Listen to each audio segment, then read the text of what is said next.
Research की science क्या है, तो मैं 2 मिनट में आपको बताऊंगा। अगर हमको ये देखना है कि याददाश्त की बीमारी जिसको डिमेंशिया कहते हैं वो बहुत तेज़ी से बढ़ रही है। आजकल लोगों के अंदर भूलने की बीमारी बहुत तेज़ी से बढ़ रही है, जिसको डिमेंशिया या अल्जाइमर्स भी कह देते हैं। तो ये क्यों हो रही है? पहला सवाल, क्या हम कुछ ऐसा कर सकते हैं कि ये ना हो या इसको स्लो डाउन कर दें? तो इसका मतलब ये है कि तभी कर सकते हैं कि जब हमको पता हो कि डिमेंशिया क्यों हो रहा है और क्या कारण है जिसकी वजह से हो रहा है। उनमें से जो कारण ऐसे हैं जो मॉडिफाइबल हैं, उनको अगर हम मॉडिफाई कर लें तो उस सब्जेक्ट ग्रुप में जिसमें मॉडिफाइबल फैक्टर्स निकले उनको डिमेंशिया नहीं होगा। कैसे? अगर मान लो हम एक स्टडी करते हैं कि भारतवर्ष में ऐसे लोग जो 1970 से 2000 के बीच में पैदा हुए, अर्थात 30 साल के ब्रैकेट के लोग, उनका एक डाटा निकालें। फिर देखें उनमें से ऐसे कितने लोग हैं जिनको डिमेंशिया की बीमारी हुई जब वो 50 साल के हो गए।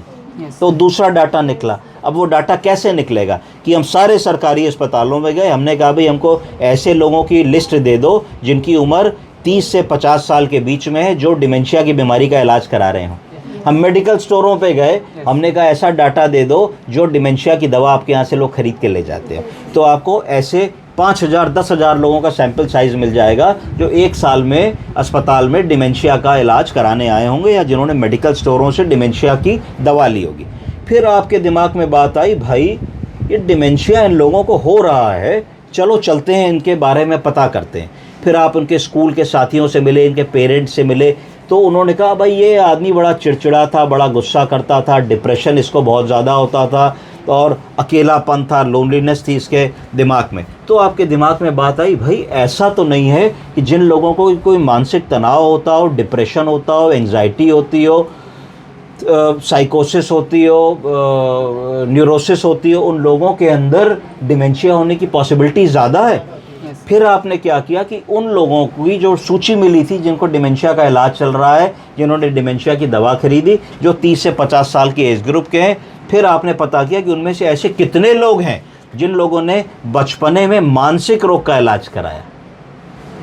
फिर आपको पता लगा कि उन 10,000 लोगों में से 5700 लोग ऐसे निकल करके आए जिन्होंने 12 साल की उम्र से 35 साल की उम्र तक साइकियाट्रिस्ट को दिखाया और साइकियाट्री का इलाज लिया, है ना, और साइकियाट्री की दवाएं खाई।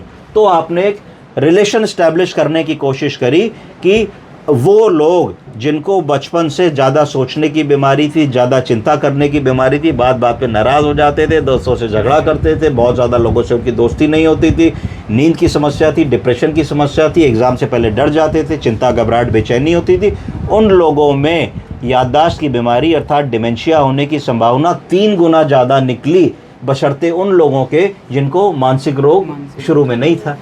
अब निकल करके आया कि अब ये मॉडिफाइबल फैक्टर था। अगर उस बच्चे को 13 साल, 14 साल, 15 साल, 20 साल, 24 साल की उम्र में डिप्रेशन या एंजाइटी हो रही थी, वो ट्रीटेबल थी।